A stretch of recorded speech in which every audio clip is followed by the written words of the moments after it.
to be part of our show today. Once again, we have something interesting to share and discuss today. And as we always say, call your friends and loved ones, those you know will benefit from this, and tell them to log in. It's www.sunlightradio.online, where you can be part of this live broadcast. And as I always say, if you're not able to get this live, we archive all this content also on our website, which is www.enjoylifewithyourspouse.com. So as you get ready and call all your friends and family, we will like you to also know that we do have a text-only line, which is 240-772-1420. You're welcome to send us a text about our discussion today, and we will be right back.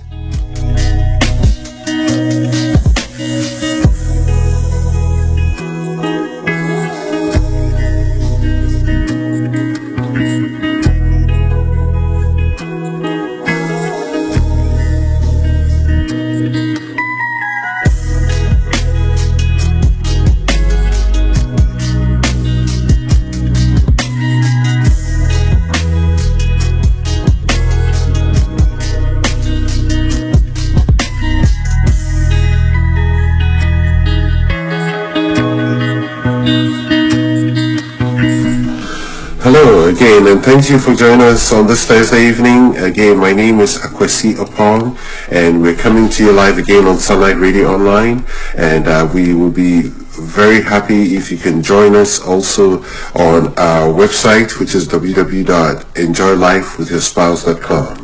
Today we have something very exciting to discuss, and it's something I learned this past week from some of the resources I use to learn myself and also enrich my life and my relationship.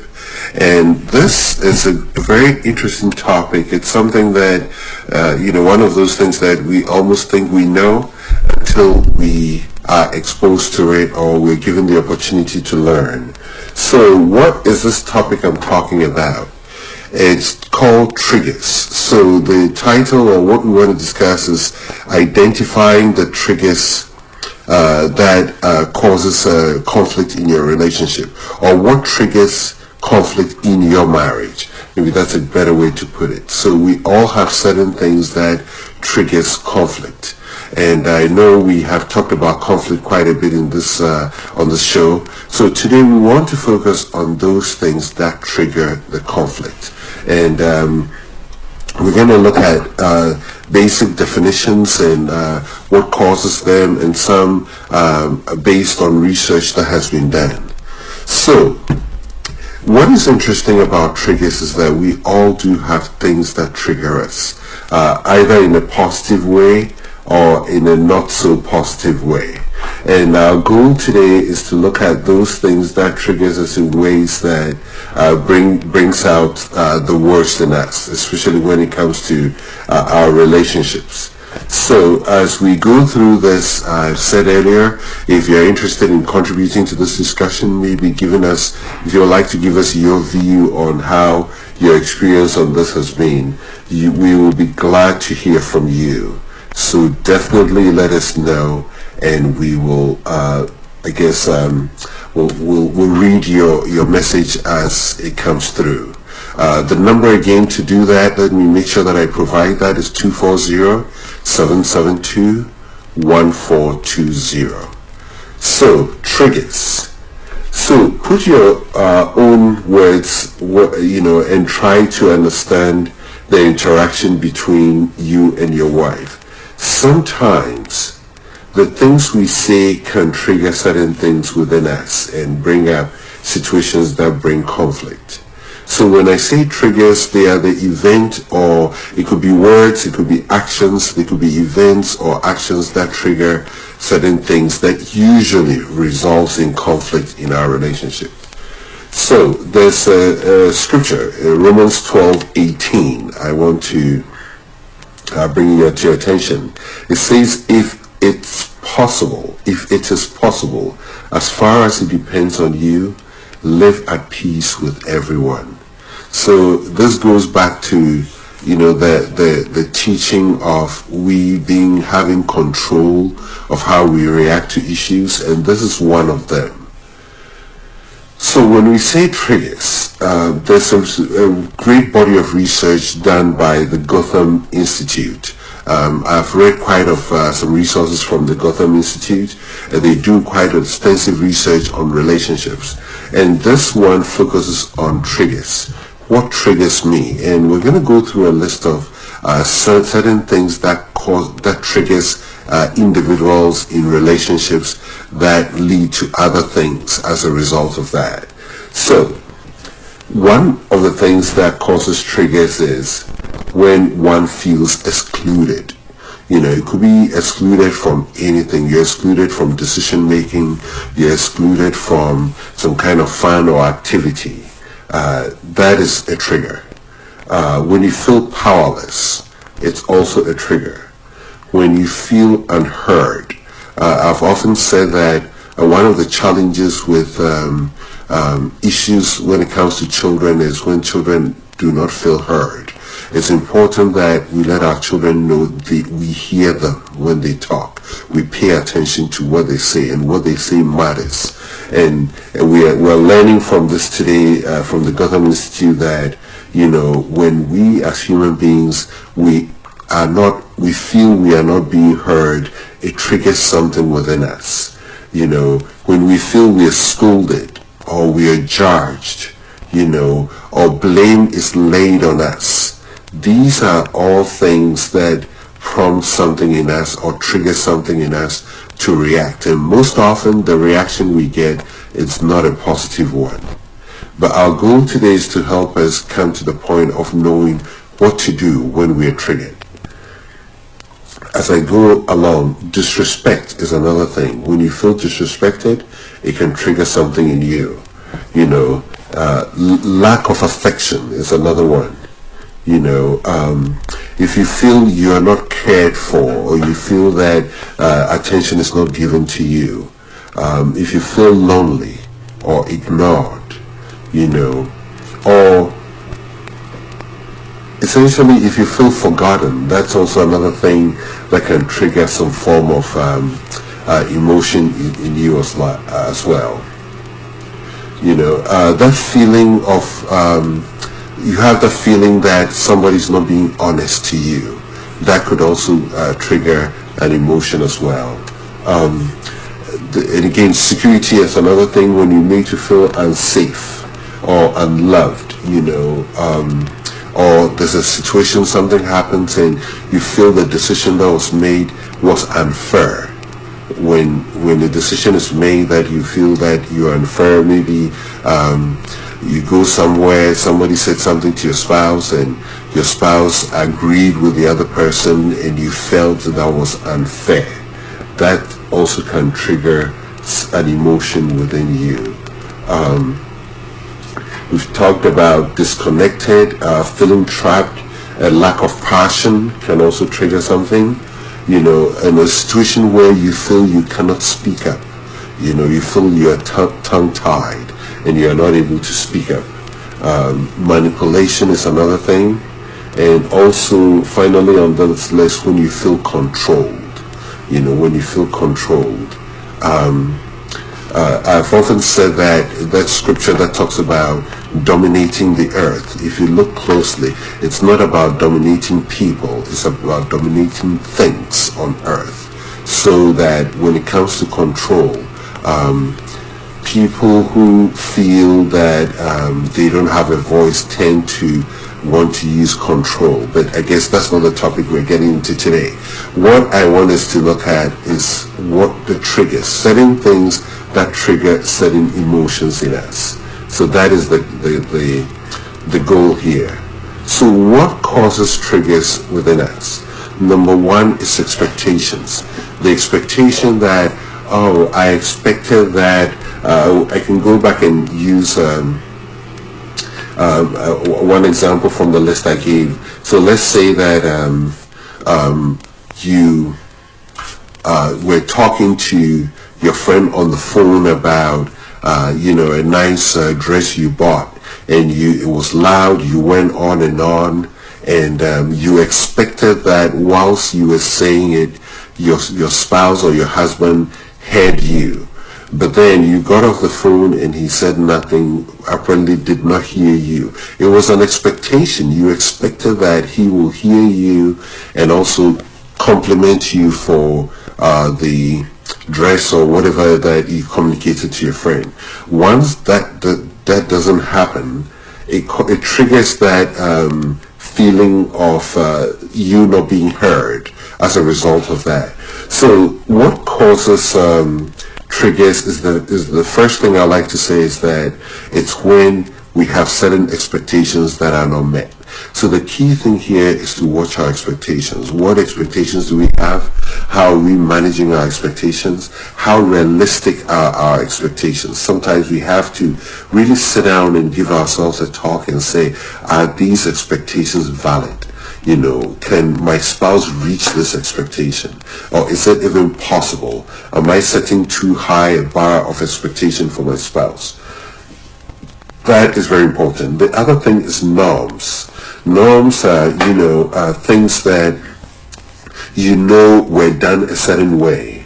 So if, for example, that, let's say growing up, you were always commended for doing a great job, or you always spend time with your friends or family, and let's say something happened in your relationship where you are left alone or you're not given certain credit, that triggers something within you as a result of that norm, something that you're used to over the years. So it's important that we are aware of these things and align our norms and things that we know, our experiences. We have to align them well with our current reality to know that what we are used to, some of the traditions that we are used to might change as we get into our own relationships with our spouses. So, lack of listening, I added that to the list as one of the things that could trigger, that could cause triggers. So if we fail to listen to our spouse and really understand what they're saying beyond the words we're speaking, that could also trigger an emotion within us as well. And then the last thing is thinking your spouse should know.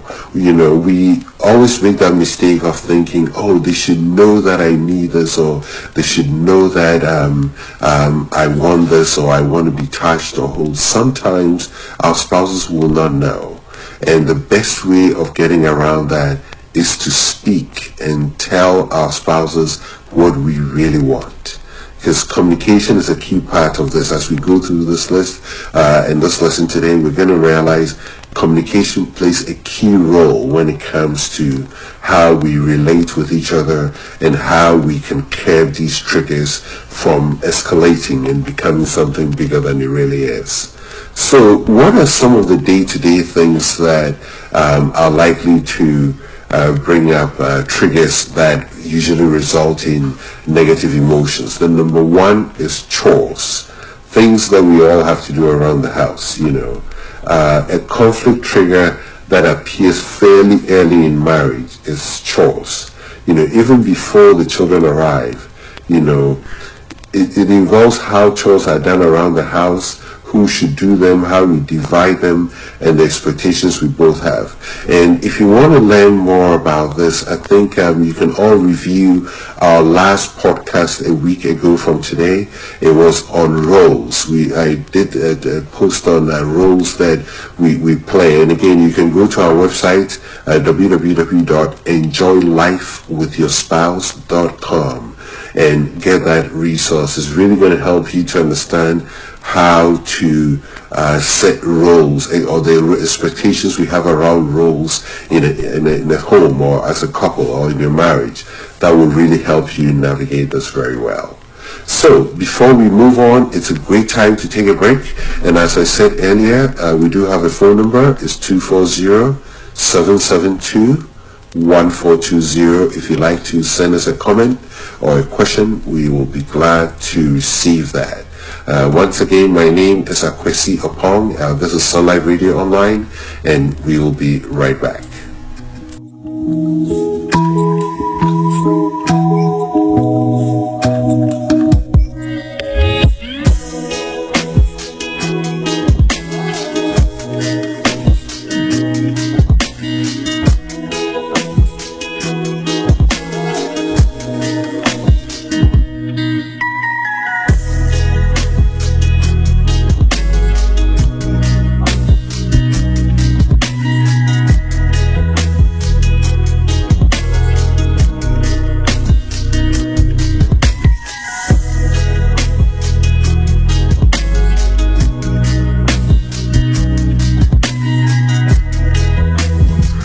Hello, and thank you for joining us. This is Akwesi Opong on Sunlight Radio Online, and we are talking today about triggers. What triggers conflict in your marriage? There are certain things that begins conflict. They don't just fall out of the sky, as we all know. And sometimes as couples, you could be in the middle of a conflict and you ask yourself, how did we even get here? And that's what we're trying to address today. It's a way of we going back or playing the reel back to see what brought us to this point. And we have some great resources where we can learn about how we get to these triggers really brings us to high emotions of conflict and frustration and pain. So we started looking at areas in which these conflicts happen, and we talked about chores, doing chores around the house. The next thing is parenting. It's a key part where it triggers so many things, For example, you grew up, in a very difficult, far family environment. When when let's say you lived overseas, away from your family, and you saw parenting in a different way. Your spouse saw it differently because she also grew up in a different part of the world. When it comes to parenting, there's always a chance that each couple might approach it differently, and that has the potential to trigger certain emotions. So the emotion of feeling that this was done for me when I was a child, so I want to do it for my child as well. And your spouse could see it as, this might not be very relevant or might not be something we can do or afford at this time. So parenting is another area where triggers typically happen that has to be managed very well. The next thing is money. This is a big one. So money is an area where when it comes to finances, issues come up where triggers do happen a lot, Where we have to understand how each individual reacts to money or our understanding of money. I heard sometime in a podcast, someone said, I can't recollect who, but he said when savings was when he worked, made money and put some away. And to his spouse, his wife, savings was the difference between the actual price and the sale price of an item. So it comes down to the individual. But this is where, as a couple, you really have to sit down to understand your money, what money means to you, how you react to money, what emotional ties do you have with money, because money tends to cause a lot of triggers, especially when there's the lack of it, and even sometimes when there's more of it, because as we know, money is usually not the cause of most problems. It's how we react to it, because lack of money could bring issues and more of it could bring other issues as well. So let's make sure that we have the ability to understand what money means to us.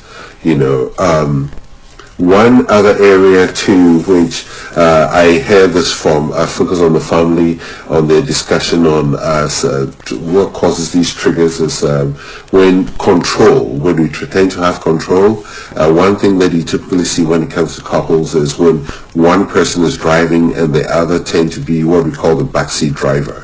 That tends to bring a lot of triggers and conflict as well. So let's make sure that we, have confidence in our spouse when they're driving, so that it won't trigger other things. Yes, one spouse might be saying something because of her need for security and be safe, whilst the other spouse is driving.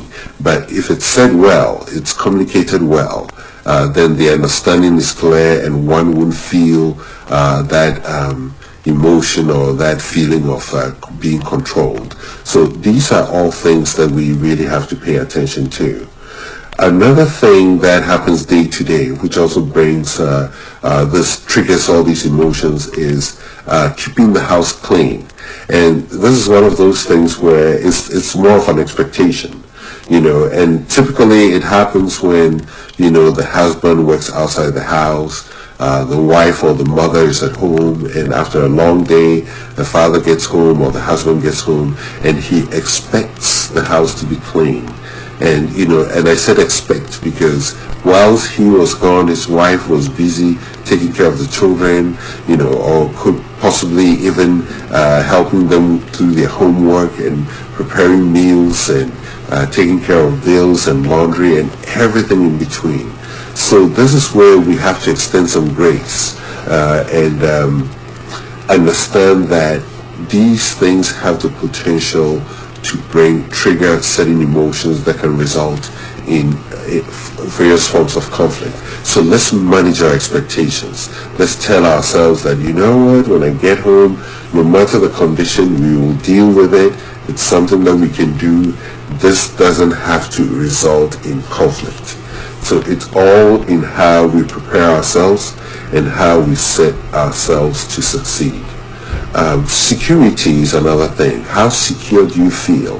When a spouse doesn't feel secure, it can trigger an emotion as well. And when we talk about security, it could be physical security in terms of making sure that your family is safe. You're not bringing people or things to your house that make them feel unsafe. You are making sure that your home is secured, in a way that makes your family feel safe. And also, just as you go about your lives, and I talked earlier about driving, you drive in a way that makes your family feel safe. Security is part of it. If a spouse or somebody in a relationship doesn't feel secure, it's a trigger as well. And I also say that when you are with your spouse, especially husbands, when you're with your wives or your wives to be, make sure you make them feel safe when you're out with them. You don't go places that would trigger fear or make them uncomfortable. You don't bring them to places or around people who don't bring that assurance of security. So that's another thing we have to be aware of. Unmet expectations. This is a big one, and again, I put on down here that it's not just unmet, they are unreasonable ones. There are some unreasonable expectations that sometimes we all have that has the potential to trigger certain emotions, which can bring conflict. So what are the unmet and unreasonable expectations we have? As most of you know, as young couples, when you meet, and sometimes the first expectation we have is the kind of wedding we're going to have, or the kind of honeymoon we're going to go to, the number of people we want to invite. That's usually where it starts. And it's important that we set our expectations right in ways that, is realistic. It's something that we can handle. And once we handle it, we're able to live with it comfortably, knowing that we did set the right expectation or we made the right plans. When they are unreasonable, they put us through emotional turmoil, which we don't have to put ourselves through. So let's set good expectations that will help us and prevent from triggering any kind of emotions that will result in conflict in our relationship. So, as we move on, selfishness is another thing. Selfishness is a big trigger. When in a relationship, one person tends to look into themselves most of the time. We have to look out for both. If you do things to help your spouse, it's always a great way of coming out of yourself.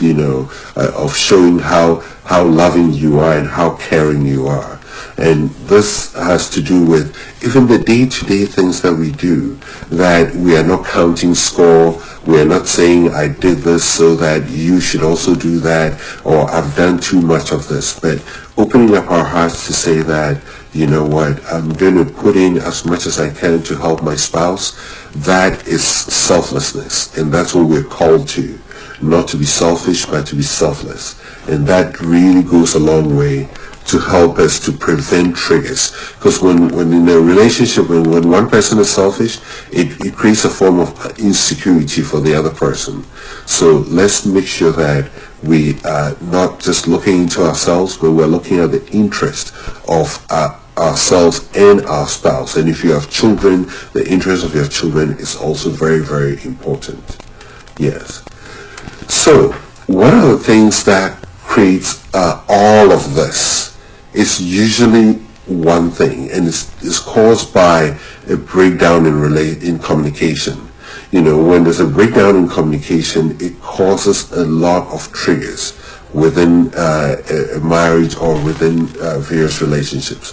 And communication, as you know, is one of the key areas where most often a lot of the conflicts in marriages begin. So we are going to spend some time to look at this.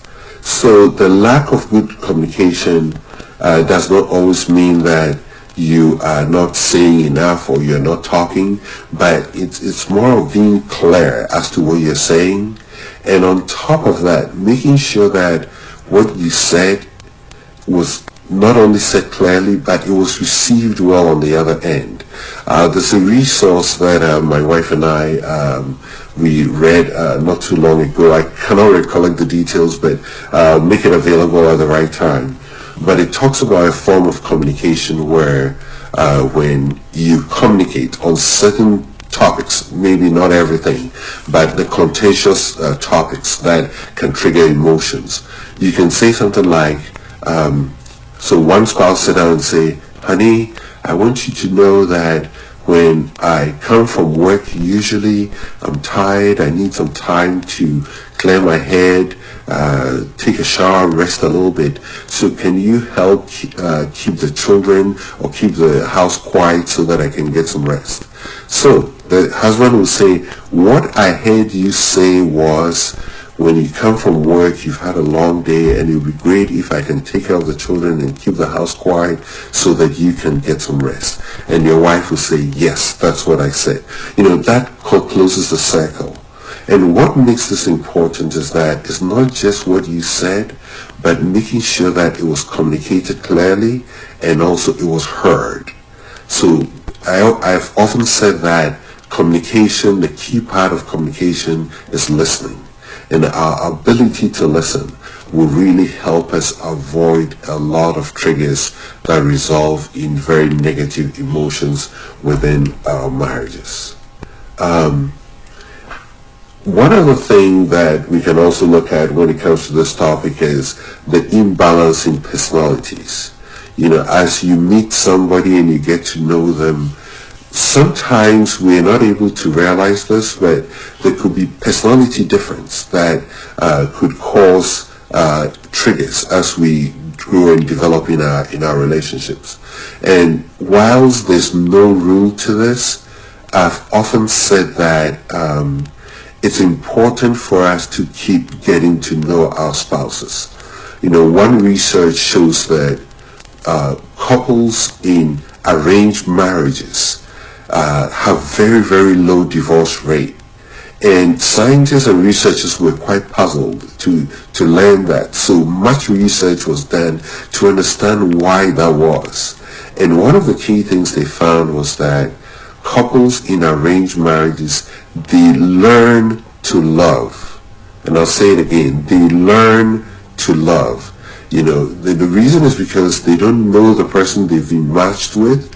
So in cultures and in traditions where arranged marriages are practiced, once they find out who they are married to, they put themselves through the school and the education of learning to live with the person or learning to know who this person is. So when it comes to personalities, we have to also adapt this skill of learning about our spouse. How do they react to things?